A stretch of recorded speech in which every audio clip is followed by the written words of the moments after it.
গণ অভ্যুত্থানে শেখ হাসিনার পতনের পর থেকেই বাংলাদেশের সঙ্গে ভারতের সম্পর্ক ক্রমশ খারাপের দিকে যাচ্ছে।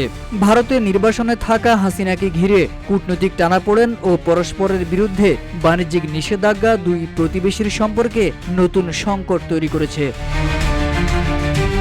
এদিকে টানাপোড়েনের মধ্যে বাংলাদেশ ও পাকিস্তানের সম্পর্ক জোরদার হচ্ছে, যেখানে দুই দেশের সঙ্গে খারাপ সম্পর্ক যাচ্ছে ভারতের। সম্প্রতি পাকিস্তানের পররাষ্ট্র সচিব আমনা বালুচ ঢাকা সফর করেন, আর এতেই যেন ভারতের কাটা গায়ে লবণের ছিটা পড়ল।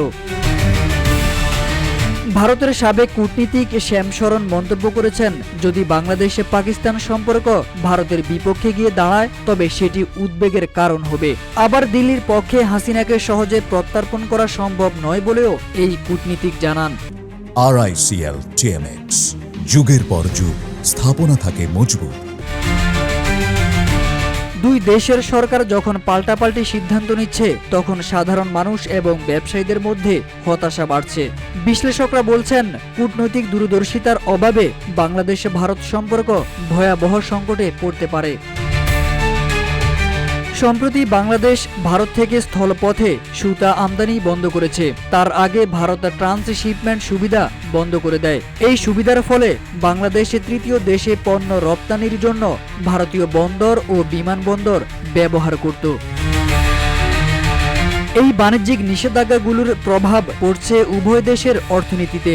বাংলাদেশের নিজেদের তৈরি পোশাক বছরে প্রায় 38 বিলিয়ন ডলারের রপ্তানি করে। এর একটি বড় অংশে যেত ভারতীয় স্থল ও বিমান পথে, অথচ সমুদ্র পথে এর জন্য সময় লাগে 8 সপ্তাহ।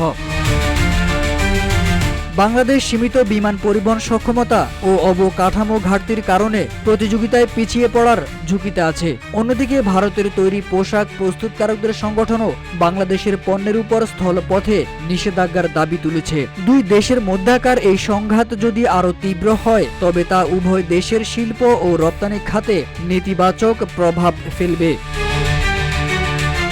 এদিকে ডক্টর ইউনূসের নেতৃত্বাধীন অন্তর্বর্তী সরকার ভারতের সঙ্গে উত্তেজনার মধ্যেই চীনমুখী কূটনীতিতে মনোযোগ দিচ্ছে। চীন সফরে ইউনূস ভারতের উত্তর পূর্বাঞ্চলকে সমুদ্রের একমাত্র অভিভাবক হিসেবে উল্লেখ করে ইঙ্গিত দেন অঞ্চলটি চীনা অর্থনীতির সম্প্রসারণে ভূমিকা রাখতে পারে।